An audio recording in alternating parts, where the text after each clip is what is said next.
आषाढ़ी कार्तिकी वारी महामंडल जबलपुर इनके द्वारा आयोजित यह जो ओळख संक्रांति नामक कार्यक्रम है, इसमें जुड़े हुए सभी भक्तजनों का मैं अभिवादन करता हूँ, उन्हें प्रणाम करता हूँ। बहुत लंबे समय से अपना यह श्रृंखला चल रही है। एक बार नवंबर के महीने में मैं आपके बीच आ भी चुका हूँ। बहुत अच्छा लगा था, तो शायद इसीलिए भगवान ने यह दूसरा भी अवसर मुझे दे दिया है आपके बीच आने का। आज मुझे संघ के सरसंघ चालक रहे हैं ऐसे परम पूजनीय श्री सुदर्शन जी के बारे में बोलने के लिए कहा गया है। जैसा आप मैं पिछली बार परम पूजनीय गुरु जी के बारे में बोलते समय कहा था कि मेरा सौभाग्य है कि ऐसे महापुरुषों के दर्शन मुझे हुए थे, उनके साथ उठने बैठने का अवसर भी मिला था। ये मैं सौभाग्य मानता हूँ। परम पूज्य सुदर्शन जी के संबंध में तो ये थोड़ा सा अधिक है, कारण MA NIT में प्राध्यापक पद से स्वैच्छिक सेवानिवृत्ति लेने के बाद भोपाल में मैं संघ कार्यालय संविदा में ही पहुंच गया और वहीं पर मेरा रहना होता था। यह सन 2010 की बात है। विशेष सौभाग्य इसलिए है कि सन 2009 में परम पूज्य सुदर्शन जी अपने स्वास्थ्य को देखते हुए उन्होंने सरसंघ चालक के पद से निवृत्ति ली थी 2009 में, और उनका फिर मुख्यालय भोपाल संविदा संघ कार्यालय यही हो गया। ने जब मैं संघ कार्यालय में गया सामान सुमान लेकर के और MA सिटी का क्वार्टर छोड़ करके, तो उस समय इसी संविदा में परम पूज्य सुदर्शन जी भी रहा करते थे। तो सन 2010 से लेकर 2012 में जो उनका निधन हुआ, उस समय तक लगभग 2-2.5 वर्ष का यह कालखंड है, साथ साथ रहने का सुअवसर मुझे मिला। ये मैं अपना परम सौभाग्य मानता हूँ। और जब कभी अंतर्मुख होकर सोचता हूँ तो ऐसा लगता है कि गत जन्म में कुछ पुण्य कार्य हुए होंगे हाथों से, और इसी कारण इस जन्म में ऐसे बड़े बड़े महापुरुषों का सानिध्य और यहाँ तक कि उनके साथ एक ही भवन में रहना, और इतने लंबे समय 2-3 वर्षों तक, ये उस पुण्य के कारण इस जन्म में कुछ इस प्रकार की बातें हो रही हैं, ऐसा लगता है। परम पूज्य सुदर्शन जी प्रारंभ से ही, छोटी आयु से ही संघ की शाखा में जाने लगे थे। अब हर चीज विस्तार में बताएंगे तो लंबा समय लग जाएगा, इसलिए थोड़ा सा कट शॉर्ट करते हुए, तो शाखा में जाने के कारण उसके जो स्वाभाविक संस्कार होते हैं वो उनको प्राप्त हो रहे थे, और इनका थोड़े से कुछ लोगों में विशेष योग्यता होती है ना, उसी श्रेणी के सुदर्शन जी होने के कारण संघ की सारी बातों को बहुत जल्दी समझ लेते थे। इस संबंध में उनके जो छोटे भाई रमेश जी हैं, उन्होंने बताया कि जब विद्यालय में ये पढ़ते थे तो सुदर्शन जी की आयु भी 14-15 साल रही होगी, और रमेश जी और छोटी आयु के।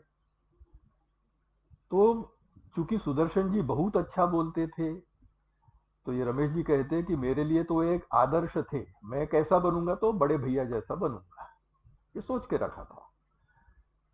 रमेश के विद्यालय में एक भाषण प्रतिस्पर्धा हुई। विषय क्या था? मैं क्या बनना चाहता हूं, इस विषय पर बोलना था। जो भी तुम बनना चाहते हो उसके संबंध में बताना। तो सुदर्शन जी से इन्होंने पूछा, तो स्वाभाविक रूप से उन्होंने बताया डॉक्टर इंजीनियर ऐसी साधारणता रहते हैं, तो इनका चलो डॉक्टर बनूंगा ऐसा बताओ। थोड़ी इसकी तैयारी करना शुरू ही किया तो सुदर्शन जी फिर पास आ गए और बोले, अरे नहीं नहीं नहीं, तुम डॉक्टर मत बनना, डॉक्टर वाले विषय पर मत बोलो, तो तुम समाज सुधारक बनो। अभी ये 14-15 वर्ष की आयु है, विद्यालय में जाने वाले, लेकिन यह समझ है। और रमेश जी बताते हैं कि उन्होंने शायद गलती से, अच्छा चलो मैं समाज सेवक वाले विषय को तैयार करता हूं, तो सुदर्शन जी ने उनको रोक दिया। समाज सेवक नहीं, समाज सुधारक। आज समाज को समाज सुधारकों की बहुत आवश्यकता है। यानी समाज सेवक यानी क्या, समाज सुधारक यानी क्या, यह जो बारीकी की बात है वह उस 14-15 वर्ष के सुदर्शन की जानकारी में था। बाद में जबलपुर के इंजीनियरिंग कॉलेज से इन्होंने टेली कम्युनिकेशन, आजकल जिसे इलेक्ट्रॉनिक्स कहते हैं, उस समय उसे टेली कम्युनिकेशन कहते थे, उसकी पढ़ाई प्रारंभ की। सौभाग्य मेरा यहां भी चालू हो जाता है कि जिस कॉलेज और जिस डिपार्टमेंट से सुदर्शन जी ने सन 1953 में पढ़ाई पूर्ण की और उपाधि प्राप्त की, उसी कॉलेज में उसी डिपार्टमेंट से इसके ठीक 20 वर्ष बाद 1973 में मैंने भी उपाधि प्राप्त की उसी विभाग से। तो एक बार जब साथ साथ रहते थे संविधा में, खाली समय मिल ही जाता था, तो मैंने उनको कहा सुदर्शन जी को, कहते सुदर्शन जी अभी मैं गया था और देखा तो वहां सारे छात्रगणों के फोटो लगे हुए हैं। तो सन 1953 के छात्रगण के फोटो में मैंने आपको देखा, और आप संघ की नेकर और उस पर संघ का बेल्ट लगाए हुए, ऐसा साफ साफ उसमें दिख रहा है। तो सुदर्शन जी भी मूड में थे, बोले अरे ऐसा है, मैं कॉलेज में एक दिन भी फुल पैंट नहीं पहना, या तो पायजामा पहनकर जाता था या धोती पहनकर जाता था। जब वर्कशॉप में जाना होता तो पायजामा धोती ऐसे जो थोड़े से ढीले ढाले परिधान होते हैं, इनकी अनुमति नहीं होती थी। तो बोले जिस दिन वर्कशॉप होता था उस दिन मैं नेकर पहन करके जाता था, इसलिए उस फोटो में मैं तुम्हें नेकर में दिखा होगा। तो जो सोच के रखा कि नहीं पहनेंगे, किसी थोड़े से कुछ लोगों ने मजाक भी उड़ाया होगा, खिल्ली उड़ाई होगी, जो भी किया होगा, लेकिन ये अपने जो सोच के रखा था उससे टस से मस नहीं हुए। जब छात्रों का अध्ययन समाप्त हो जाता है तो थोड़ा सा विदाई वाला कार्यक्रम होता है अंतिम वर्ष के छात्रों के लिए। तो उसमें अब लोग फिल्मी गाने ही गाते हैं ऐसे विदाई जैसे कार्यक्रमों के लिए, तो सब लोगों ने फिल्मी गाने गाए। अब सुदर्शन जी का गला बड़ा मधुर है, सुना हुआ है, बहुत ही मधुर कंठ है उनका, बहुत अच्छा गीत गाते हैं। तो उनको भी किसी ने कहा, अरे सुदर्शन तुम भी गीत गाओ भाई। जरूर गाता हूं। तो बाकी सब लोगों ने तो फिल्मी गाने गाए थे, लेकिन सुदर्शन जी ने एक बहुत अच्छा देशभक्ति गीत, जाग उठा है आज देश का वह सोया अभिमान, वहां के एक प्राध्यापक ने बाद में बताया, जिसने यह संस्मरण उनके लिए लिखा है। प्राध्यापक बोला कि तुम्हारा गीत सुनकर के लगा कि हाँ आज भी देश में कुछ सही दिशा में चलने वाले युवा हैं, बड़ी प्रसन्नता हुई। तो ऐसा उनका महाविद्यालय का जीवन रहा है। अब इसके पश्चात प्रचारक बनना ये तो उन्होंने तय कर रखा था।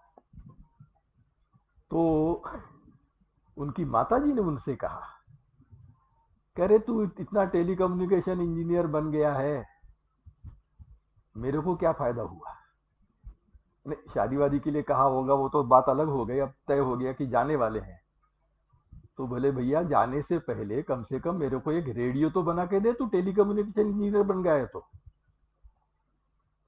तो ये रमेश जी बताते हैं कि सुदर्शन जी 2-3 दिन का अवकाश लेकर के घर पे गए और वहां एक जो रेडियो वाला दुकानदार था, जहां रेडियो असेंबल होते हैं, सुधार भी किए जाते हैं रेडियो में, तो वहां पर ऐसा अलग अलग पार्ट्स लेकर के रेडियो की असेंबली हो सकती है, ऐसे दुकान पर 2-3 दिन तक प्रयास पूर्वक उन्होंने एक व्यवस्थित रूप से जो चलता रहेगा ऐसा रेडियो अपनी माता जी के लिए तैयार किया, उन्हें दिया और वापस गए। आगे प्रचारक जीवन प्रारंभ हुआ।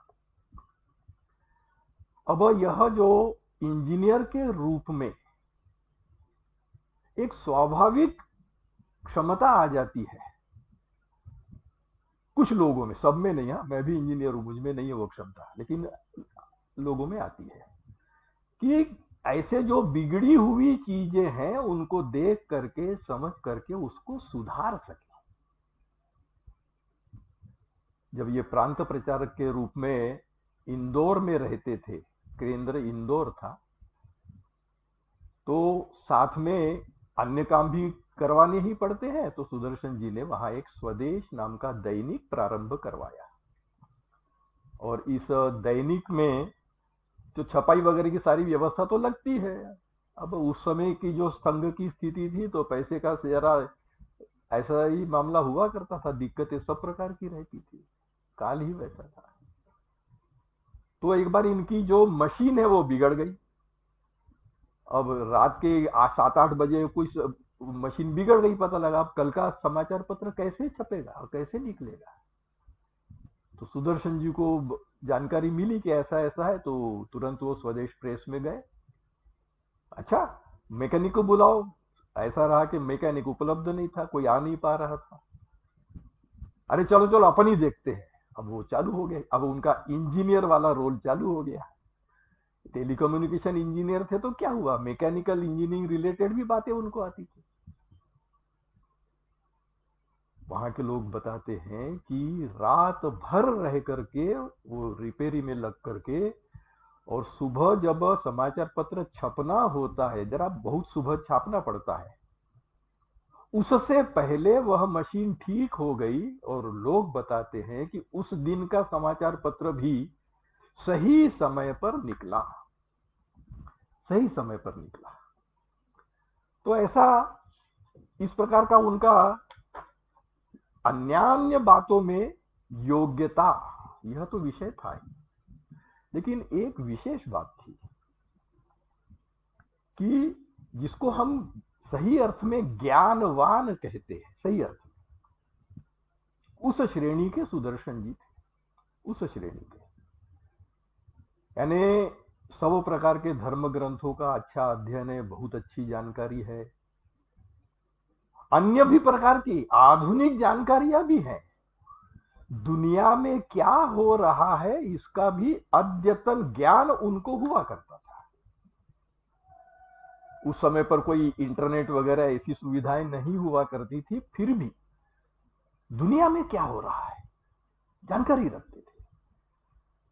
तो जिसको हम थियोरिटिकल नॉलेज कहते हैं वह भी उनके पास बहुत था, अन्य विषयों का था। और जिसको प्रैक्टिकल नॉलेज कहते हैं वह भी उनके पास बहुत था। और स्वाभाविक रूप से यह तभी होता है जब अध्ययनशीलता का गुण व्यक्ति में होता है। अब इनकी अध्ययनशीलता कैसी थी, इसके एक दो उदाहरण, एक तो प्रत्यक्ष मेरा देखा हुआ है वो मैं बताऊंगा। जबलपुर में एक विशेष वाद विवाद प्रतिस्पर्धा होती थी हर वर्ष, और बड़ा उसका नाम था। वाद विवाद जैसा आप जानते हैं, एक तरफ एक विचार के लोग होते हैं, दूसरी तरफ दूसरे विचार के लोग होते हैं, और बारी बारी से अपने विचारों का मंडन करते हैं, दूसरे की बातों का खंडन करते हैं। तो वो उस वर्ष का जो विषय था, वो विषय ऐसा था कि साधारणतः जिसे हम एक विशिष्ट पद्धति से सोचने वाले, जिसको हम संघ की पद्धति कह सकते हैं, ऐसे, तो उससे संबंधित विषय था। तो उसके पक्ष में बोलना यानी संघ के पक्ष में बोलना, उसके विपक्ष में बोलना यानी संघ का जो विरोध करने वाले लोग हैं उस तरफ से बोलना। जो विरोध करने वाले लोग थे उसमें उस समय के समाज में जिनका बहुत प्रतिष्ठित स्थान है, ऐसे जाने माने नाम हुआ थे। और इधर कौन थे? एक सुदर्शन जी और दूसरे तत्कालीन प्रांत प्रचारक रामशंकर जी अग्निहोत्री। तो यह मेरा देखा हुआ है, क्योंकि हमारी शाखा कार्यालय के पास ही लगती थी, तो शाखा छूटी, शाखा से पहले हम कार्यालय आना जाना लगा रहता था। 6 7 8 बाल स्वयंसेवक हमेशा कार्यालय में घूमते रहते थे, होना भी चाहिए ऐसा। तो वो घूमते समय कार्यालय में हमने एक दृश्य कई दिनों तक देखा है। कौन सा दृश्य देखा है? कि जमीन पर ये रामशंकर जी और सुदर्शन जी बैठे हुए हैं, उनके अगल बगल 15 20 किताबें खुली हुई है, ऐसी स्थिति में है, खुली हुई किताब। और ये एक किताब उठा रहे, वो किताब उठा रहे, उसमें देख रहे, कुछ लिख रहे, फिर दूसरी किताब उठा रहे, लगे हैं उसमें। हम लोग देख रहे हैं कि क्या उनका इधर उधर देखने की फुर्सत नहीं।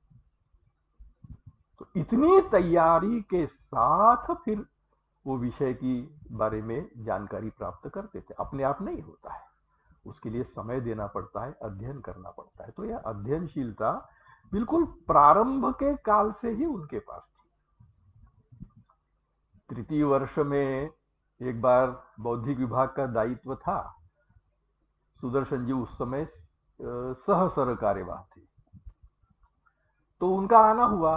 तो बौद्धिक विभाग प्रमुख इस नाते से अखिल भारतीय अधिकारी आते हैं तो उनके पास जाना और उनको उनके वहां 3 4 दिन जितने भी रहने वाले होंगे तो क्या क्या कार्यक्रम है उसका पूरा टाइम टेबल उनको देना। तो सुदर्शन जी आए तो मैं उनका टाइम टेबल लेकर के सुदर्शन जी के पास गया। परिचय पहले से ही था, तो उन्होंने वो कागज लिया, पढ़ा, हाँ भाई ठीक है, हाँ भाई ठीक है कहा, यानी इसका अर्थ यह था कि अब आप जाइए। अब मैं थोड़ा सा ऐसे महापुरुषों का सानिध्य मिल जाए तो कुछ न कुछ नई बात सीखने को मिलती है, जानने को मिलती है, इस कारण मैं वहीं रुका हुआ था, जा नहीं रहा था। तो सुदर्शन जी समझ गए, ये बड़े लोग समझ भी जाते हैं कि ये क्यों क्या कर रहा है और क्यों कर रहा है। अच्छा तुम कुछ बात करना चाहते हो? हाँ हाँ तो आपका साथ है तो थोड़ा सा। तो देखो भैया, परसों मेरा बौद्धिक है, उस बौद्धिक तक मुझे डिस्टर्ब मत करना, क्योंकि मैं उसकी तैयारी करूंगा। उसके बाद 2 दिन तक मैं यहां हूं, फिर अपन खूब गपशप करेंगे। साफ साफ उन्होंने कह दिया, बौद्धिक तक मुझे डिस्टर्ब नहीं करना। सारे विषय इतने जानने वाले हैं, फिर भी नवीनतम चीजें बौद्धिक में मैं शामिल करूंगा ताकि मेरे शिक्षार्थियों को उसका लाभ होगा। तो अध्ययनशील लोगों की यह इस प्रकार की आदत रहती है। अब इनमें एक और विशेषता, बहुत बड़ी विशेषता है, क्या? कि जिसको हम कहते हैं ना परफेक्शनिस्ट, परिपूर्णतावादी। कोई भी काम हाथ में लिया है तो वो परफेक्टली होना चाहिए, उसमें कोई त्रुटि नहीं होनी चाहिए। छोटी से छोटी बात हो या बड़ी से बड़ी बात हो। अब बिल्कुल जिसको लोग छोटी सी बात मानते हैं, जैसे आप शाखा में जाते हैं तो शाखा में प्रार्थना कही जाती है, तो प्रार्थना संस्कृत में है, तो साधारणतः कम लोग होते हैं कि जो शुद्ध प्रार्थना बोल पाते हैं। अधिकांश प्रार्थना गायक थोड़ी सी उसमें गलतियां उसमें रहती है। तो ये कई लोगों ने देखा, मैंने भी देखा है और भी कई लोगों ने देखा हुआ है कि ऐसे जब एक शाखा के में गए हुए हैं, कार्यक्रम अलग चीज होती है, लेकिन एक शाखा में गए हुए हैं, कोई 30 40 स्वयंसेवक है, वो प्रार्थना खेल कूद हो रहा है, प्रार्थना हो रही है,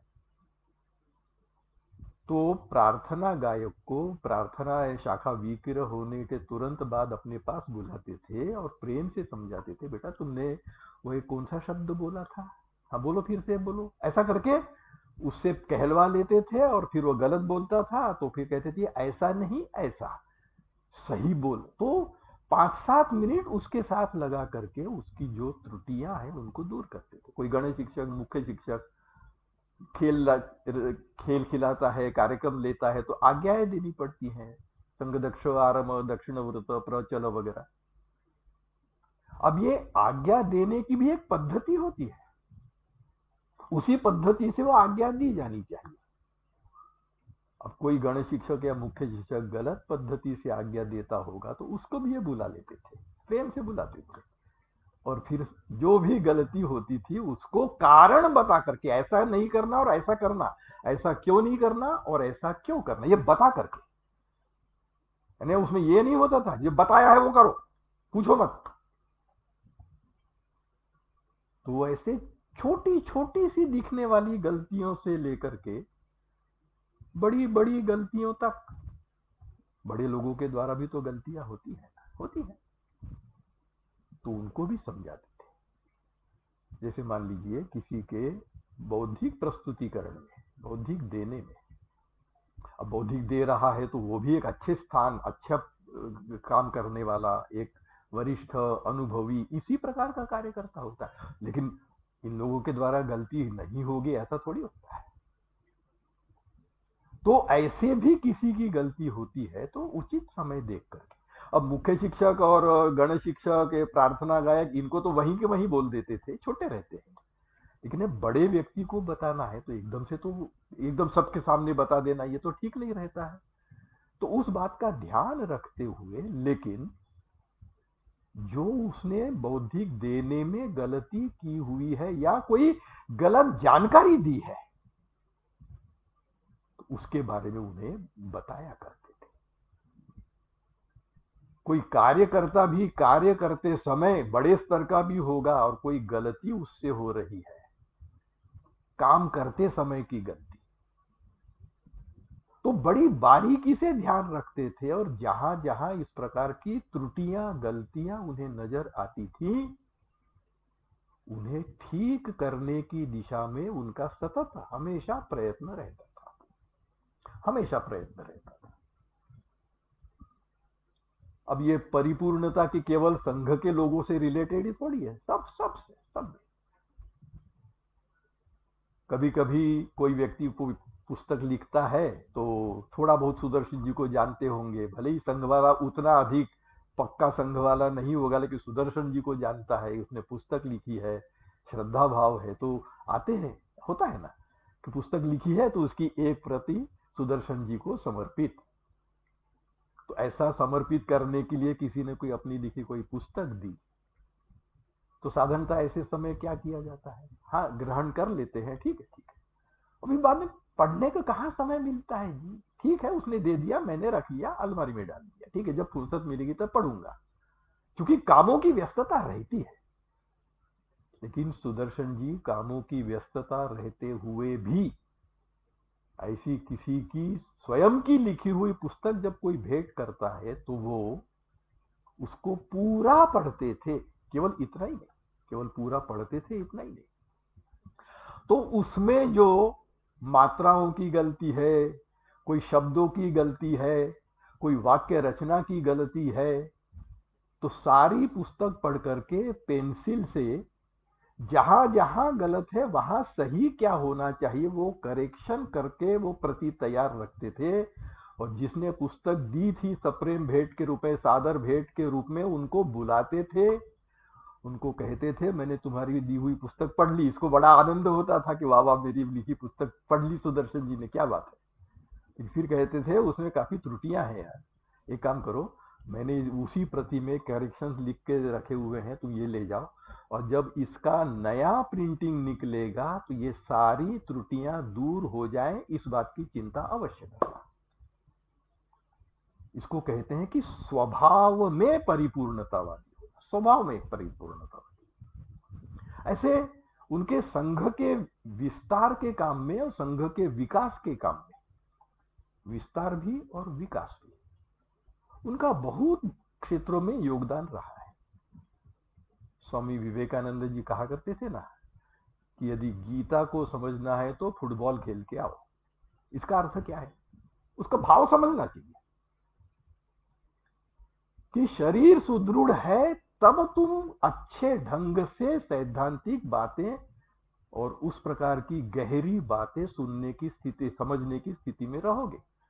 शरीर ही कमजोर है तो क्या करोगे, तो पहले शरीर सुदृढ़ करो, और फिर सुदृढ़ शरीर दूसरे को कष्ट देने के लिए नहीं, अपनी अच्छी बातों को पूरी तरह से हृदयंगम करने के लिए,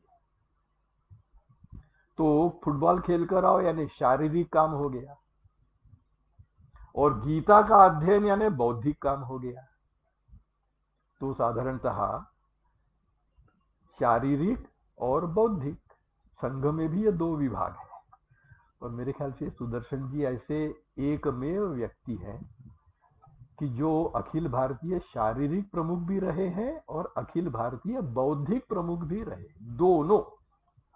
विवेकानंद जी ने जो फुटबॉल और गीता वाला जो मामला कहा हुआ था, लगभग कह सकते हैं कि उसको प्रत्यक्ष अपने जीवन में चरितार्थ सुदर्शन जी ने किया। उनका शरीर भी बहुत अच्छा, यानी देखने के लिए तो दुबले पतले थे लेकिन बहुत सुदृढ़ थे। जिन्होंने उनको देखा है वो इसके बारे में जानते भी हैं। अब होता क्या है कि जब कोई व्यक्ति इतना सर्वगुण संपन्न होगा, जिसको ऑलराउंडर कहते हैं, सब प्रकार की बातें जानते, देखिए वो गला अच्छा था तो संगीत भी बहुत अच्छा जानते थे। संघ के कार्यकर्ता होने के कारण सारे प्रकार के विषय हैंडल करने हैं, और जैसे मैंने बताया शारीरिक प्रमुख बौद्धिक प्रमुख सब रह चुके हैं। तो ये सारी बातें हैं, और कितना उच्च श्रेणी का उनका ज्ञान था। तो ऐसे लोगों के मन में कहीं ना कहीं ऐसा भाव रहता है कि मैं सर्वसामान्य लोगों के बीच उठने बैठने के लिए मैंने मेरा समय नहीं खराब करना चाहिए। तो थोड़ा सा इस प्रकार का भाव ऐसे बहुत अधिक योग्यता जिसमें है उनमें आ जाता है, स्वाभाविक है। लेकिन इस दृष्टि से सुदर्शन जी का जीवन बिल्कुल आदर्श और अनुकरणीय है। यानी व्यवहार में इतने सहज सरल हुआ करते थे कि हम कल्पना भी नहीं कर सकते। मैं दो चार उदाहरण प्रत्यक्ष मेरे देखे हुए ही बताऊंगा, मेरे देखे हुए। अब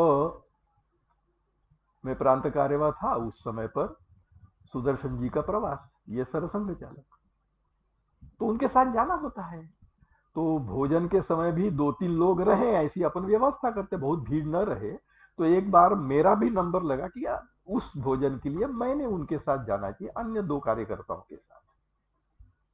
तो मैं देख रहा था कि वो परिवार बड़ा ही श्रद्धावान परिवार था, और इतने बड़े व्यक्ति अपने घर पे भोजन के लिए आए हैं, इस कारण से गदगद थे। वाह वाह, क्या हमारा सौभाग्य है। लेकिन इसी के साथ साथ एक जिसको हम टेंशन कहते हैं ना, वो उनके चेहरे पे दिख रहा था। कौन सा टेंशन था कि इतने बड़े व्यक्ति आए हैं तो हमसे कहीं कोई भूल न हो जाए, इनकी सारी बातों का ध्यान रखते समय तो हमसे कहीं कोई भूल न हो जाए। ये टेंशन परिवार के सारे सदस्यों के चेहरे पे दिख रहा था। ठीक है, भोजन हो गया, बाद में थोड़ा सा आम का सीजन था तो आम लाए गए। अब इतने बड़े व्यक्ति के लिए आम ला रहे हैं तो बाकायदा काट वाट करके अच्छे प्लेट में सजा करके उनके सामने प्रस्तुत किए गए। उन्होंने दिया, एक आध दो फाके खाई भी होंगी, लेकिन फिर वो पूछते हैं घर के लोगों से, खास करके महिलाओं से, क्योंकि बातें महिलाएं ज्यादा जानती है, कि अरे भाई ये तो ठीक है, काटा हुआ आम वगैरह अपनी जगह पे है, इसमें वो मजा नहीं आता है, आपके पास कोई साबुत आम बचा है कि नहीं। तो घर की जो महिला थी वो बोलती, हाँ सुदर्शन जी है, और झट से वो साबुत आम लेकर के आए। और सुदर्शन जी ने उसमें से एक आम लिया, और ऐसा जो उसको चूसने लायक बनाने के लिए थोड़ा दबा दुबाना पड़ता है वो करने लगे। और फिर जो उसकी पद्धति है, ऊपर का घुंडी निकाल करके थोड़ा सा रस उसमें से जाने देना, जो कि थोड़ा हानिकारक होता है, अपन सब जानते हैं जो पद्धति है आम चूसने की। अब मैं देख रहा था, अब ये बिल्कुल कितना सीधा सरल व्यवहार। अरे लाओ आम लाओ, चूसेंगे, एक सामान्य व्यक्ति जैसा। मैं देख रहा था कि उस परिवार के सदस्यों के चेहरे से वो जो एक तनाव मैं देख रहा था उस समय तक, वो सब तनाव समाप्त हो गया। अरे ये तो अपने जैसे ही है, इतने सीधे साधे सरल। उसके बाद 25-30 मिनट तक बहुत गपशप हुई, परिवार के सदस्यों ने भी उस गपशप में भरपूर हिस्सा लिया, अन्यथा नहीं लेते, अन्यथा नहीं लेते, क्योंकि इतना उनके मन में वह जो भाव था कि इतने बड़े हैं, इतने बड़े हैं, कोई त्रुटि न हो जाए। तो वो आम चूस करके सुदर्शन जी ने वो सारा माहौल बदल दिया, सारा माहौल बदल दिया। ऐसे अनेक उदाहरण हैं। क्योंकि मेरे सामने घड़ी भी है तो समय पर समाप्त भी करना है, इस कारण से मैं बहुत सारे उदाहरण तो नहीं लूंगा, लेकिन एक उदाहरण और मैं लेना चाहूंगा, बड़ा महत्व का है। अब सरसंघ चालक रहे हुए सुदर्शन जी रहते हैं, इस कारण से, और प्लस एक नागपुर के संघ कार्यालय पर आतंकवादी हमला हुआ था कुछ वर्ष पहले। उसके कारण से जितने भी देश में प्रांतीय कार्यालय थे उसके लिए सुरक्षा चौकी की व्यवस्था कर दी थी।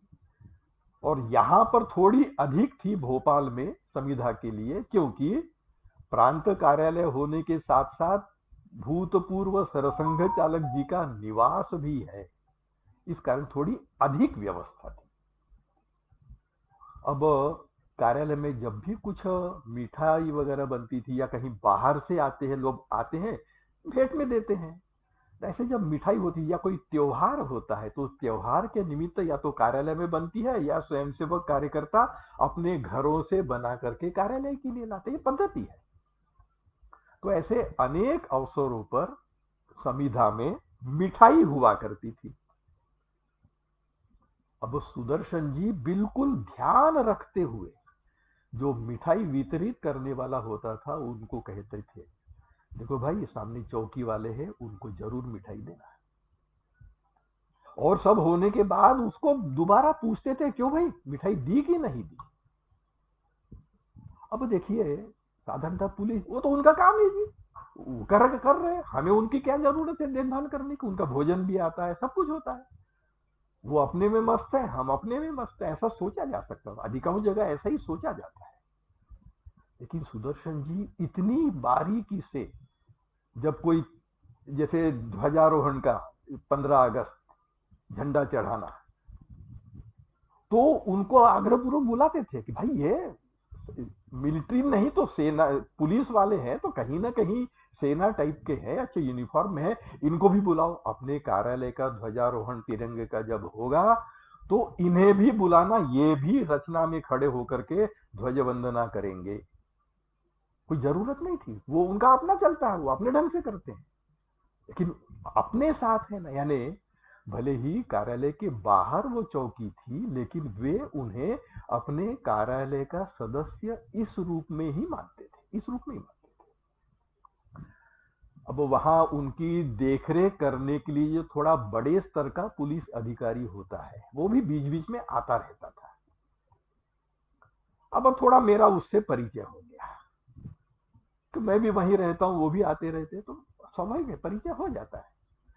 तो एक बार जब देखा कि ये फुर्सत में है, तो मैंने उससे पूछा कि अरे आप तो कई लोगों की व्यवस्थाओं में रहते होंगे, और अब सुदर्शन जी की व्यवस्था में है, आपको कुछ अंतर नजर आता है क्या। तो अब ये पुलिस का अधिकारी, लेकिन वो, मैं देख रहा था कि जब वो बात कर रहा था तो उसकी आंखें थोड़ी नम हो गई थी। क्यों। वो कह रहा था, अरे सप्रे जी क्या बताएं, हमने जरूर पिछले जन्म में कोई पुण्य कार्य किए हैं कि इस जन्म में सुदर्शन जी जैसे महापुरुष की सेवा करने का, सुरक्षा करने का अवसर हमको मिला है। यह बात वो पुलिस अधिकारी कह रहा है सुदर्शन जी के लिए, इनके जैसे महापुरुष की सेवा ये मेरे पूर्व जन्म के पुण्यों के कारण हुआ है। और फिर वो पुलिसिया तो था ही, तो आगे वो बोलता है, नहीं तो हमें तो कैसे कैसे लोगों की सेवा में लगना पड़ता है, सुरक्षा में लगना पड़ता है। और ये वाक्य बोलते समय बीच में जो उचित स्थान है, आप लोग वहां वो फिल इन द ब्लैंक्स कर सकते हैं, उस पर 4-6 पुलिसिया गालियां उसने बकी कि ऐसे ऐसे लोगों के लिए हमें करना पड़ता है। और इसलिए देखिए हम कितने सौभाग्यशाली कि अब इस समय मैं इनकी सुरक्षा सेवा में लगा हुआ। अब यह जो उनका सरल सहज व्यवहार है, उसके कारण से हुआ है, उसके कारण से, विद्वत्ता के कारण से नहीं, ये व्यवहार के कारण से हुआ है। तो ऐसे इतने ऊंचे स्तर के विद्वानों में साधारणतः यह जो बात होती है कि सर्वसामान्य लोगों के बीच ज्यादा उठना बैठना नहीं, सुदर्शन जी इससे एकदम अलग थे। तो अपने से छोटों के साथ कैसा व्यवहार करना, एक शाखा सायम की लगती है, सरसंघचालक पद से निवृत्त होने के बाद वो जब फुर्सत में रहते थे, अन्य कहीं निर्धारित नहीं हो, तो इस सायम शाखा में जाते थे, जिसमें संविधा के पास ही लगती है, और आसपास की कुछ झुग्गियों के बच्चे भी उस शाखा में आते हैं। और वहां के मुख्य शिक्षक ने बताया कि ये लोग इसलिए आ रहे हैं कि कभी कभी सुदर्शन जी आ जाते हैं ना, वो इनके लिए बहुत बड़ा आकर्षण है, क्योंकि सुदर्शन जी खूब मजेदार बातें बताते हैं, सुनाते हैं, कहानी किस्से बताते हैं, हंसी मजाक करते हैं, हमें बहुत मजा आता है। ये चौथी पांचवी छठी में पढ़ने वाले उस झुग्गी झोपड़ी के बच्चे बोल रहे हैं। एक दिन सुदर्शन जी शाखा पर गए, तो उस दिन बारिश थी, तो बहुत कम संख्या थी और ये झुग्गी वाले एक भी नहीं था।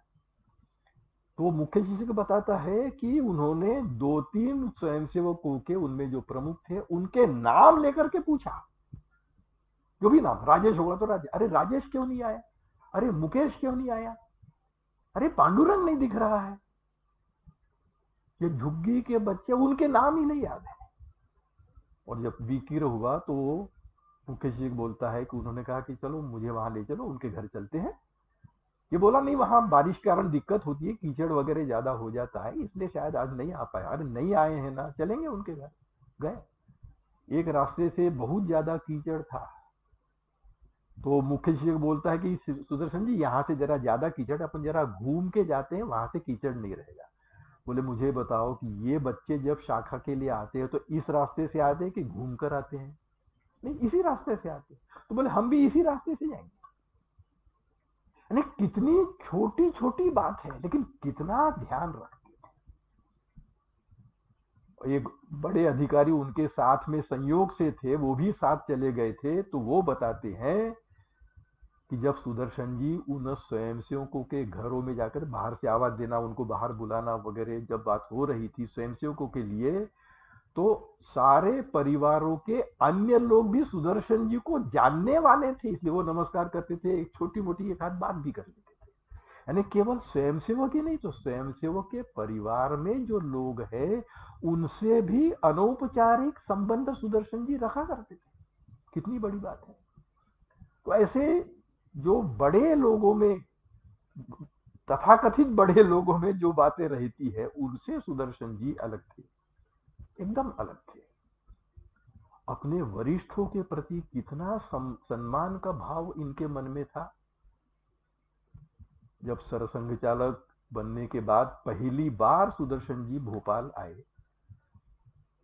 अब प्रांत का दायित्व कार्यवाह के नाते उन्होंने कहा कि भाई ऐसा है कि मैं दो लोगों के घर जाना चाहूंगा, तो चूंकि उनकी बहुत व्यस्तता रहती है कार्यक्रमों की, तो मैंने कहा कि उनको अपन बुला सकते हैं, बुला लेते हैं। किनको बुलाना है बताइए? नहीं नहीं नहीं नहीं, मैं उनको नहीं बुलाऊंगा, मैं उनके घर जाऊंगा। क्यों जाऊंगा? क्योंकि वे मेरे वरिष्ठ हैं, और इसलिए अब मुझे इतना गुरुतर दायित्व मिला हुआ है, तो मैं उनको घर जाकर के प्रणाम करके आशीर्वाद लेना चाहता हूं। एक थे ओम प्रकाश जी कुंद्रा, दूसरे थे अयोध्या प्रसाद जी गुप्ता। जब सुदर्शन जी जबलपुर में पढ़ते थे और बाद में प्रचारक निकले, तो उस दौरान ओम प्रकाश जी कुंद्रा उनके विभाग प्रचारक थे और अयोध्या प्रसाद जी गुप्ता उनके महानगर प्रचारक थे। यानी एक तरह से इनके व्यक्तित्व निर्माण में कहीं न कहीं इन दो का भी योगदान था, और सुदर्शन जी को यह बात ध्यान में थी, और इस कारण से जब पहली बार मैं ये बड़ा दायित्व ग्रहण करने के बाद आया हूं, तो मैं उन्हें प्रणाम करके आशीर्वाद लूंगा। तो जिन्हें प्रणाम करके आशीर्वाद लेना होता है, उन्हें अपने पास नहीं बुलाया जाता, अपने को उनके पास जाना होता है, इसलिए मैं उनके घर जाऊं। मैं साथ में था, दोनों घरों में देखा, वातावरण देखा। उन्होंने, सुदर्शन जी आने वाले हैं तो उनको भेंट देने के लिए शॉल श्रीफल तैयार रखा हुआ था अयोध्या प्रसाद जी ने और ओम प्रकाश जी ने, कि इनको देंगे। जैसे ही उन्होंने शॉल की तरफ ऐसे सिलसिला शुरू किया, उन्होंने रोक दिया, नहीं नहीं नहीं नहीं, आज आपका नहीं, आज मेरा नंबर है। फिर अपने उनके साथी जो हुआ करते हैं उनको कहा कि निकालो। तो सुदर्शन जी उनके लिए शॉल श्रीफल लेकर के गए थे, उन्हें शॉल श्रीफल प्रदान किया, प्रणाम किया, आशीर्वाद लिया, फिर आगे की चर्चा। कितनी बड़ी बात है, इतने बड़े स्तर का व्यक्ति अपने से जो बड़े हैं उनका ध्यान रखते हुए अब काम करते समय, खास करके बड़ा दायित्व जब होता है तो कहीं न कहीं स्वास्थ्य के कारण से कोई न कोई कार्यक्रम बदलना पड़ा या रद्द करना पड़ा, ऐसा हो जाता है। क्योंकि आयु बढ़ती जाती है तो स्वास्थ्य संबंधित दिक्कतें भी बढ़ती जाती है, स्वाभाविक है, होता है। एक बार सुदर्शन जी को, अब मैं विस्तार में नहीं जाता, लेकिन कोई इस प्रकार की दवाइयां होम्योपैथी की उनकी चल रही थी कि होम्योपैथी में जैसा होता है ना, पहले उसको बहुत बढ़ाते हैं, उस बात को जिसके कारण व्यक्ति परेशान है पूरा बाहर निकालते हैं और फिर उसका इलाज होता है। समय लंबा लगता है, कष्ट भी ज्यादा होता है। तो वही था, इनको थोड़ा सा कोई चर्म रोग से संबंधित कोई दिक्कत प्रारंभ हुई थी, तो होम्योपैथी की दवा में अब उस दवा के कारण से जो बहुत स्ट्रांग होती है, इनके सारे शरीर पर फुंसियां और फफोले हो जाए और खुजा रहा है। इतना होता था कि हर 2 घंटों में इन्हें गर्म पानी से स्नान करना पड़ता था। सरसंघ चालक थे और यह स्थिति लगभग 4 महीने तक रही। 4 महीने, हम कल्पना कर सकते हैं इन 4 महीनों में कितने स्थानों पर उनका प्रवास निर्धारित हुआ होगा और प्रत्येक स्थान पर कितने प्रकार के कार्यक्रम निर्धारित हुए होंगे। तो स्वाभाविक है, कार्यकर्ताओं की इच्छा रहती है कि इतने बड़े अधिकारी आ रहे हैं, उनका ज्यादा से ज्यादा उपयोग होना चाहिए, होता ही है।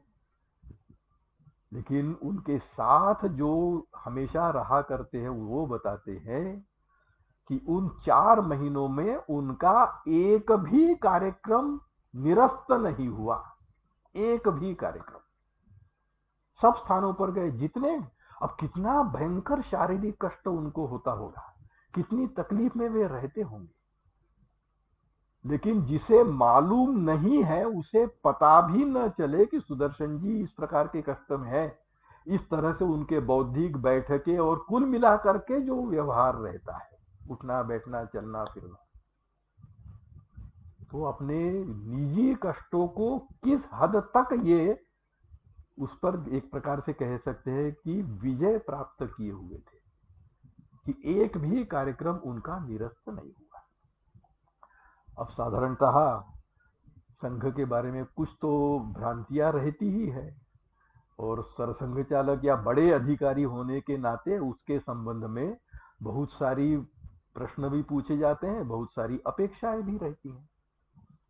तो संघ पर साधारणतः हिंदुओं का संगठन है। अब हिंदू की परिभाषा कैसी है, क्या है, ये स्वतंत्र विषय, आज मैं उस विषय में नहीं जाऊंगा, वो अपने आप में बड़ा विषय है।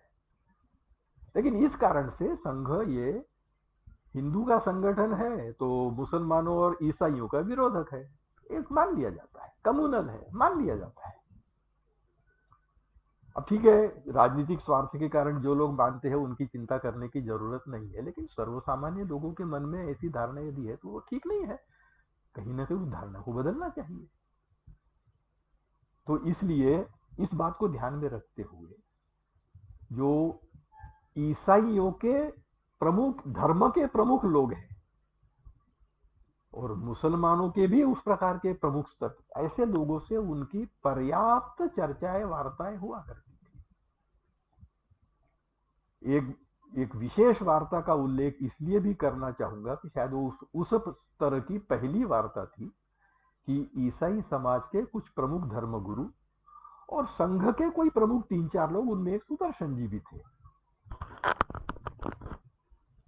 अब वो जो ये सारा मेडिएटर का काम कर रहा था, किसी न किसी को करना पड़ता है ना, संघ वालों से मिलेंगे, उनसे भी मिलेंगे और कुल मिलाकर के कब मिलेंगे, कहां मिलेंगे वगैरह वगैरह, ये बातें तय करेंगे। तो ये मेडिएटर की भूमिका निभाने वाला जो था, उसको वो ईसाइयों का जो प्रमुख था, उनमें से जो 4-5 रहने वाले थे, उनका जो प्रमुख था, उसने कह दिया कि देखो भाई, हम संघ कार्यालय तो नहीं जाएंगे, वो हमारी चर्च में आए और हमसे चर्चा करें। अब इनको लगा कि बोलो भैया गड़बड़ हो गया, लेकिन बताना पड़ेगा, तो इधर आकर के बताया भाई वो ऐसा कह रहे हैं। तो कई लोगों को लगा कि ये इतने अकड़ रहे हैं तो छोड़ो नहीं जाते। सुदर्शन जी ने कहा नहीं कोई बात नहीं, अपन चलेंगे वहां। यानी जिसको सो कॉल्ड प्रेस्टीज इशू कहते हैं, अरे कहाँ मिलना ये महत्व का है कि मिलकर के क्या करना ये महत्व का है। इस बात को ध्यान में रखते हुए वे चर्च में गए, और इसका अच्छा परिणाम ये हुआ कि आगे फिर जब चर्चा हुई तो वो संघ कार्यालय में आकर के चर्चा हुई, और बड़ी खुल करके चर्चा होती है। कुछ बातों में असहमति रहेगी, कोई चिंता की बात नहीं, लेकिन इस कारण से सुदर्शन जी के ऐसे प्रमुख ईसाई लोगों, राजनीतिक लोगों की बात मैं नहीं कर रहा हूं, ऐसे प्रमुख ईसाई जो लोग होते हैं उनसे, या इधर इस्लाम के मुसलमानों के ऐसे जो प्रमुख लोग होते हैं उनसे बड़े मधुर संबंध हुआ करते थे, बहुत मधुर संबंध हुआ करते थे। मैं अपना एक निजी अनुभव बता सकता हूं। मैं अभी भी मुंबई में हूं, पिछले वर्ष भी मुंबई में आया हुआ था। तो यहाँ के एक कार्यक्रम में एक मुजफ्फर हुसैन नाम के मुस्लिम विद्वान हुए हैं, अभी इंतकाल हो गया उनका 1-2 वर्ष पहले, 2-3 वर्ष हो गए हैं, लेकिन सुदर्शन जी के इनसे बड़े ही मधुर संबंध थे। और जो एक संघ के कार्यकर्ता की स्वभाव में रहता है, जो कि वो झुग्गी झोपड़ी में भी ध्यान में आया कि स्वयंसेवक के घर के अन्य सदस्य भी सुदर्शन जी को जान रहे, केवल स्वयंसेवक को नहीं जानना। तो जब ये इनके परिवार में जाते थे तो मुजफ्फर जी की पत्नी, उनकी बेटी, ये सब लोगों की सुदर्शन जी से अच्छा परिचय हो गया।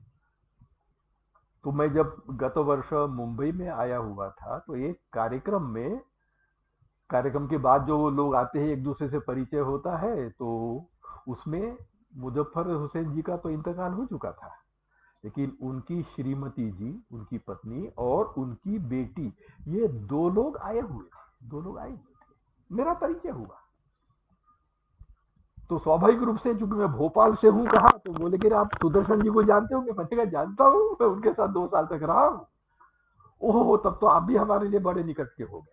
मैंने कहा क्यों, क्या हो गया? नहीं, सुदर्शन जी तो हमारे घर हमेशा आते थे और भोजन करते थे, खूब बैठते थे, खूब चर्चाएं होती थी। तो उन्होंने कहा कि आप तो सुदर्शन जी के इतने निकट वाले हैं, तो आप भी हमारे घर पे आइए। तो उस समय तो मेरे लिए संभव नहीं था, दूसरे दिन ही प्रवास पर निकलना था, लेकिन अगली बार जब मैं आया तो मैं स्थानीय विभाग प्रचारक को लेकर के उनके घर गया। अब वहां जा रहे हैं तो कुछ न कुछ तो देना चाहिए, तो अपन क्या दे सकते हैं? तो पुस्तक दे सकते हैं। पुस्तक देना तो कौन सी देना, तो मेरे साधारणतः प्रवास के दौरान कुछ पुस्तकें साथ रखने की आदत है, उपयोग हो जाता है उसमें, उपयोग हो, क्योंकि उसमें एक सुदर्शन जी की लिखी हुई पुस्तक थी, पर्यावरण से संबंधित, छोटी सी थी। मैंने सोचा चलो ये सुदर्शन जी की लिखी पुस्तक है, ये उनको देंगे तो उन्हें बहुत अच्छा लगेगा। तो मैं गया और थोड़ा सा आलो स्वागत, आइए बैठिए वगैरह ये सब होने के बाद, अब हमने कहा कि भाई मैं आपके लिए सुदर्शन जी की लिखी एक पुस्तक लाया हूं।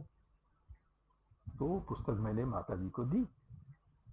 अब मैं देख रहा था कि जब वो पुस्तक ग्रहण की, सुदर्शन जी की लिखी हुई पुस्तक है, तो बड़े श्रद्धा भाव से उन्होंने पुस्तक ग्रहण की और बोले हमारे लिए तो ये अमूल्य है, क्योंकि सुदर्शन जी की लिखी पुस्तक हमें मिली है।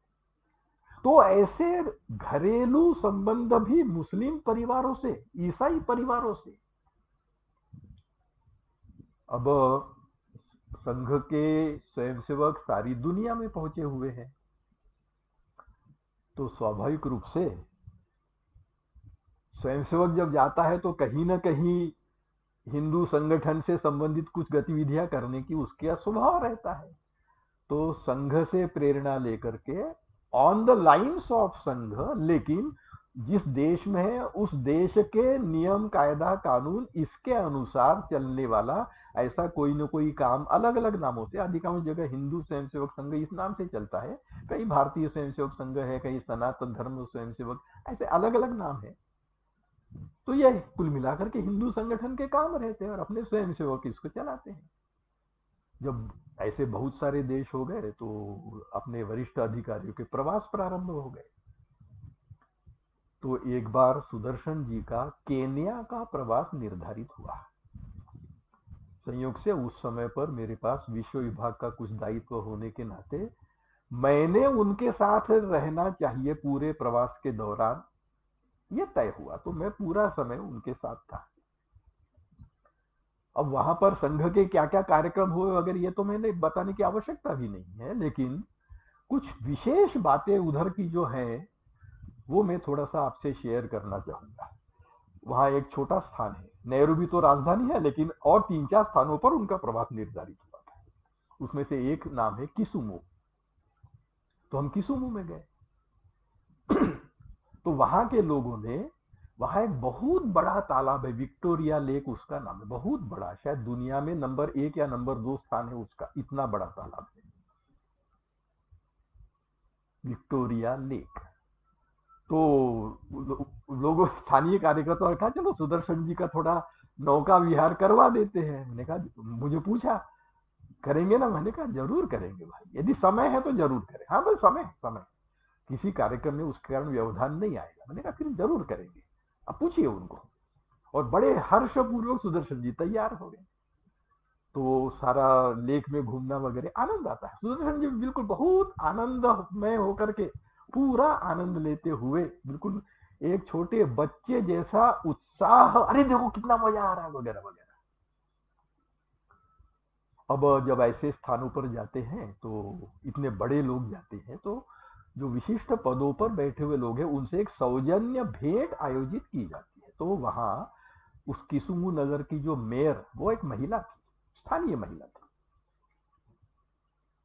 तो उससे एक सौजन्य भेंट के रूप में, अब वो भी बहुत व्यस्त तो रहते ही हैं, अब ये आगे चलो भैया ठीक है, अब इस पद पर बैठे हैं तो ये भी झेलना पड़ेगा, इस भाव से कोई 5-7 मिनट, हाँ ठीक है हमारा व्यस्तता है लेकिन आप आइए 5-7 मिनट अपन बात कर सकते हैं। ऐसा 5-7 मिनट का समय मिला, गए।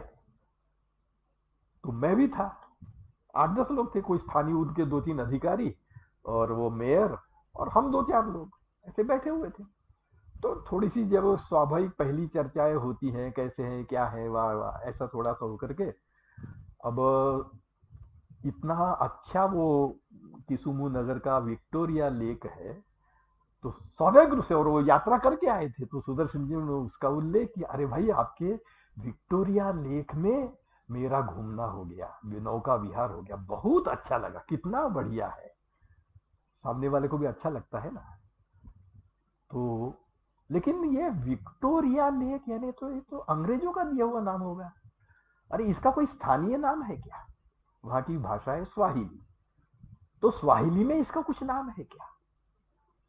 अब जो स्थिति भारत में है ना, ऐसे उच्च पदों पर बैठे हुए लोगों की कि भारत की जानकारियां कम रखते हैं, तो ये कॉलोनाइज माइंडसेट है, भारत में भी है, वो उधर भी था।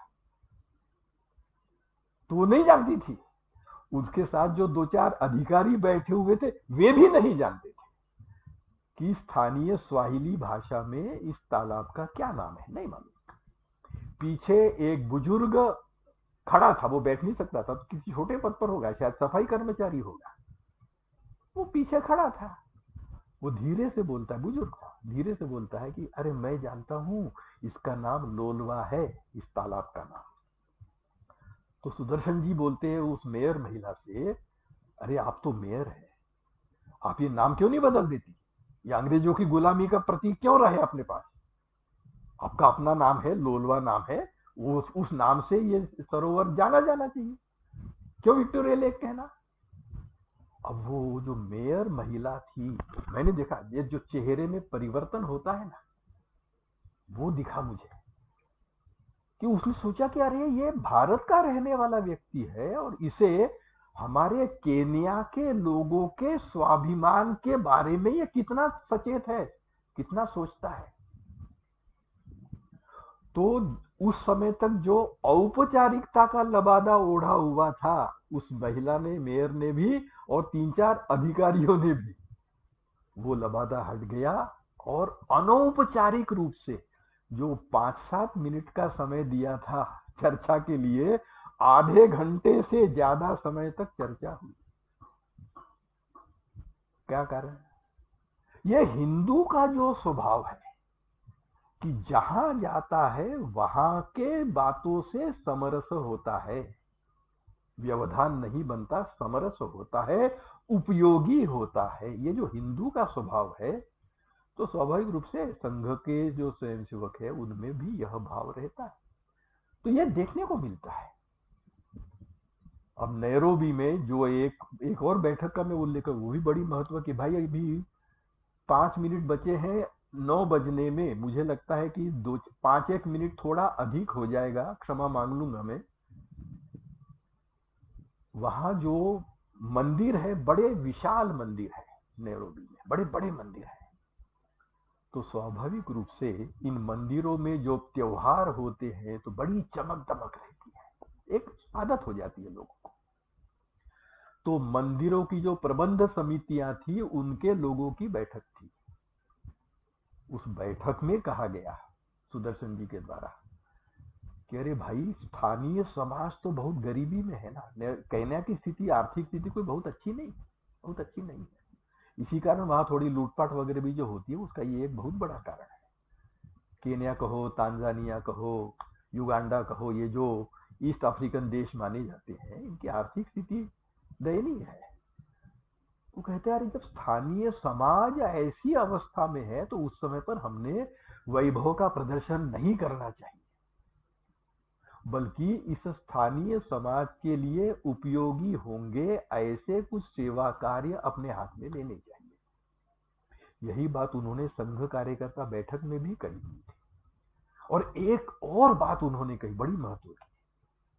क्या यानी केन्या ने पूरा ये ईस्ट अफ्रीका, कुल मिलाकर के अफ्रीका, इसमें जंगली जानवर बहुत बड़ी मात्रा में, अलग अलग प्रकार के, अलग अलग जंगली जानवर खूब है, वेराइटीज है। तो उन्होंने कहा कि जैसे भारत में पंचतंत्र, हितोपदेश, इस प्रकार की पुस्तकें हैं जो जानवरों की कहानियां रहती हैं, उसमें से सीख मिलती है बच्चे को।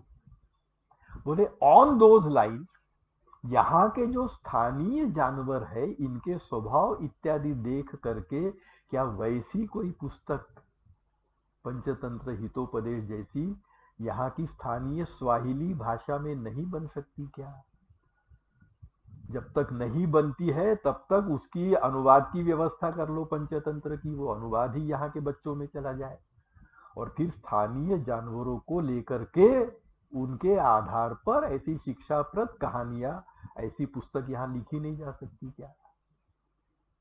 यानी जहां रहते हैं वहां के लोगों को अपना मानते हुए उनके लिए किस सीमा तक जाकर के सोचते हैं हिंदू लोग, उसका मूर्तिमंत प्रतीक थे सुदर्शन जी। अब ये इनका जो इंजीनियरिंग वाला विषय था, तो इंजीनियरिंग कॉलेज और मेडिकल कॉलेज की ऐसी पद्धति है कि उनके एल्यूमनी एसोसिएशंस रहते हैं, पूर्व छात्र उनका संगठन, एसोसिएशन रहता है, अच्छी बात है। तो सरसंघ चालक होने के बाद जब पहली बार सुदर्शन जी भोपाल आए, तो भोपाल के Jabalpur engineering college alumni association के लोगों ने कहा कि चूंकि आप हमारे ही पूर्व छात्र हैं और अब इतने बड़े पद पर पहुंचे हैं, तो हम आपका सम्मान करना चाहते हैं, करके उन्हें बुलाया। गए सुदर्शन जी, क्योंकि मैं भी वहां का एल्यूमनी हूं तो मैं भी साथ में था, तो देखा, वो भी प्रसंग देखा हुआ है। अब सुदर्शन जी का उद्बोधन हुआ, स्वाभाविक है, अन्य भी कई लोग बोले थे, अंत में सुदर्शन जी बोलेंगे। तो सुदर्शन जी वैसे तो बहुत लंबे समय तक, जब अकेले का होता है तो बहुत लंबा बौद्धिक उनका हुआ करता था, लोग आनंद पूर्वक सुनते थे क्योंकि बहुत जानकारियां मिलती थी। लेकिन सुदर्शन जी यानी लंबा बौद्धिक, यह जो एक मान्यता हो गई थी, वे सुदर्शन जी अब बौद्धिक देने के लिए खड़े हुए हैं, तो मेरे जैसे को भी लगा कि अरे बाप रे, लंबा तो नहीं हो जाएगा। लेकिन सुदर्शन जी कुल 12-13 मिनट बोले, केवल, और अन्य कोई विषय नहीं। संघ के सरसंघ चालक है, लेकिन संघ वाला कोई विषय नहीं दिया, यानी डायरेक्ट संघ वाला। वैसे तो सारे विषय संघ के अंतर्गत आते हैं, देश से संबंधित। उन्होंने केवल दो बातें की, दो प्रकार की बातें की। एक, अपने छात्र जीवन की कुछ मधुर स्मृतियां उन्होंने शेयर की।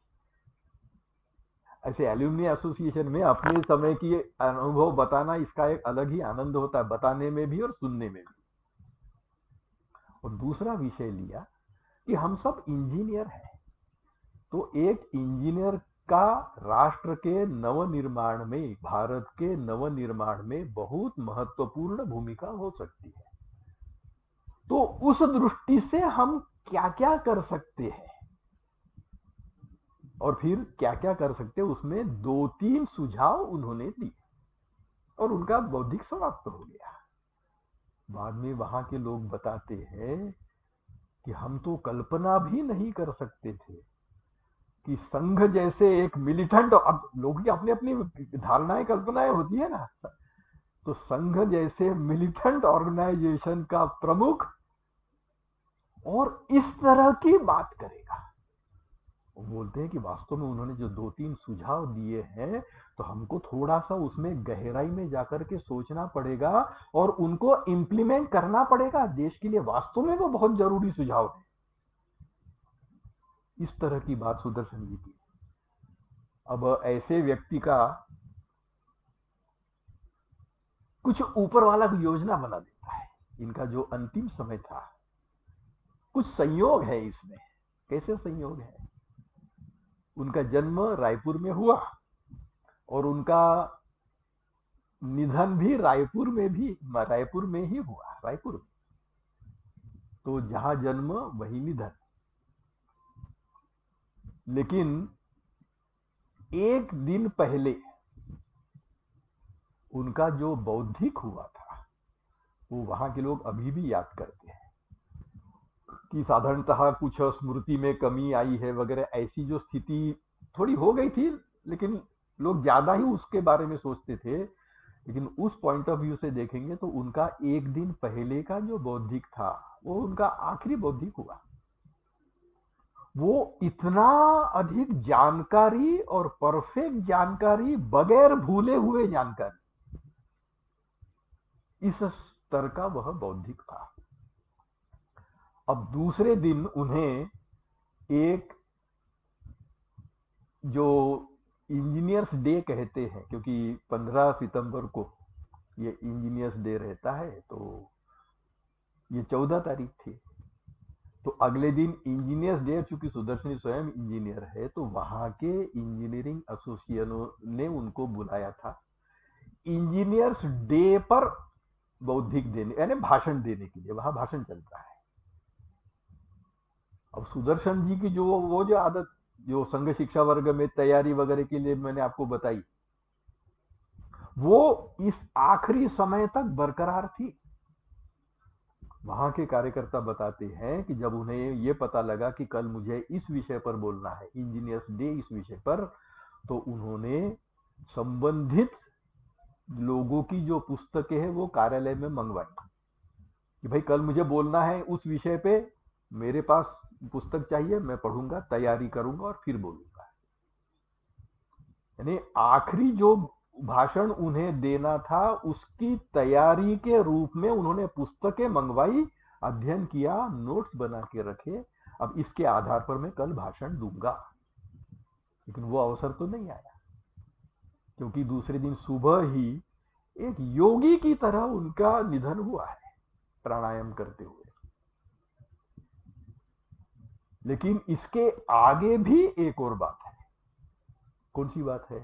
कि यहां से उनका प्रवास था नागपुर, रायपुर, वहां से नागपुर, और फिर आगे और भी कुछ होगा, लेकिन नेक्स्ट उनका था नागपुर। और पूर्व सरसंघ चालक होने के नाते साधारणतः फिर उनकी अंतिम क्रिया भी नागपुर में ही हो, ऐसी व्यवस्था। तो लेकिन चूंकि नागपुर का कार्यक्रम निर्धारित था, उस कार्यक्रम में एक प्रमुख विषय था, एक प्रमुख बात थी कि वहां जो डॉक्टर हेडगेवार स्मारक समिति नाम का ट्रस्ट चलता है, ये उसके अध्यक्ष हुआ करते थे।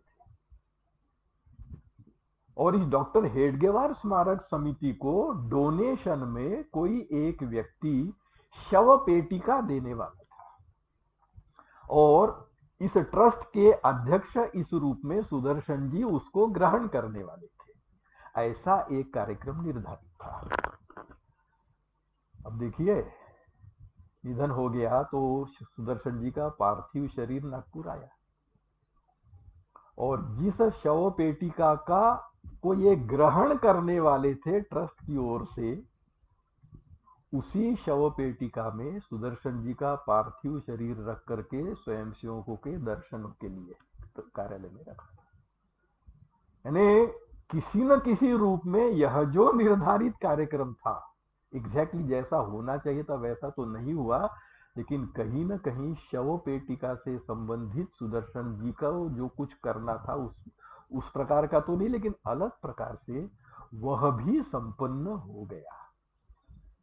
अब ये ईश्वर की योजना रहती है, ईश्वर की लीला रहती है। तो ऐसे सुदर्शन जी से के जीवन से, अब उनके जितना ज्ञानी तो हम नहीं बन सकते हैं, संभव नहीं है, लेकिन जिस प्रकार की सोच के साथ वे अध्ययन करते थे, तो उनके जितना नहीं, लेकिन वैसी सोच लेकर के हम अपने अपने हिसाब से अध्ययन कर सकते हैं कि नहीं। और इस अध्ययन के माध्यम से कहीं ना कहीं मेरे देश का भला होना चाहिए, इस दिशा में हम सोच सकते हैं कि नहीं। और फिर उनके जैसा इतना अधिक जानकारी रखने वाला व्यक्ति भी इतना सरलता से व्यवहार कर रहा है, सीधा साधा सरल,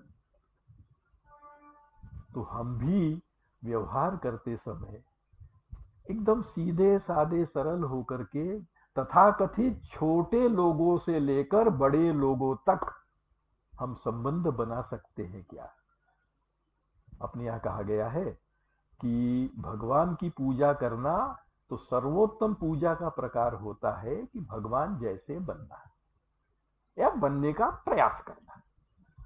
वैसे ही अपने यहाँ पर महापुरुषों के जीवन का अध्ययन करते समय उनके जैसा बनने का प्रयास करना, ऐसा सोचते हुए यदि हम उनके बारे में कुछ जानना इत्यादि कर सकते होंगे, तो अपने अपने हिसाब से अपने अपने स्थान पर अपने अपने तरीके से हम भी सुदर्शन जी से कहीं ना कहीं कुछ न कुछ सीख करके अपने जीवन में उतारने का प्रयास करेंगे। इसी में उनके पुण्य स्मरण की सार्थकता है। आप लोगों ने थोड़ा सा अधिक समय जो मैंने लिया, इस कारण से आपकी क्षमा मांगते हुए आयोजकों की और श्रोताओं की मैं अपने कथन को समाप्त करता हूं। आप सब लोगों को पुनः एक बार सादर प्रणाम, नमस्कार।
हाँ, आहेत का संतोष जी?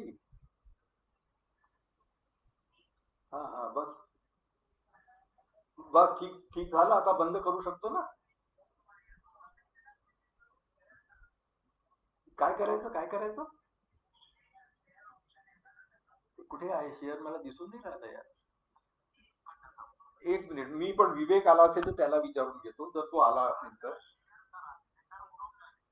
एक मिनिट.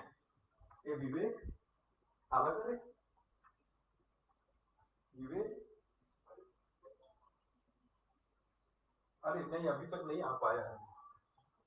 तो शेयर कहाँ होता है? मेरे को समझ दिख तो नहीं रहा है। वीडियो दिख रहा है, ऑडियो दिख रहा है, एक्शन दिख रहा है, फाइंड फ्रेंड दिख रहा है।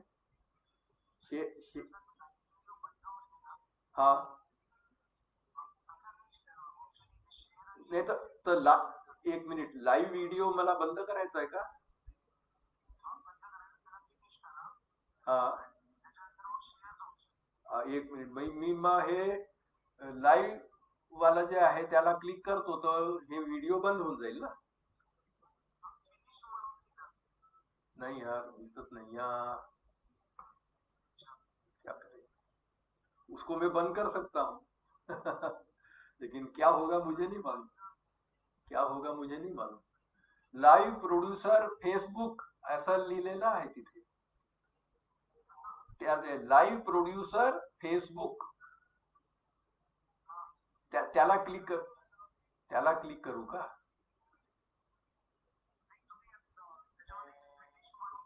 नाही येते ना. अरे नाही येते. काय इव्हेंट लॉग्स येत आहे, फाइंड फ्रेंड्स येत आहे, audio video, and live video करून देऊ का? हा, याला एंड करतो, ठीक आहे, केलं.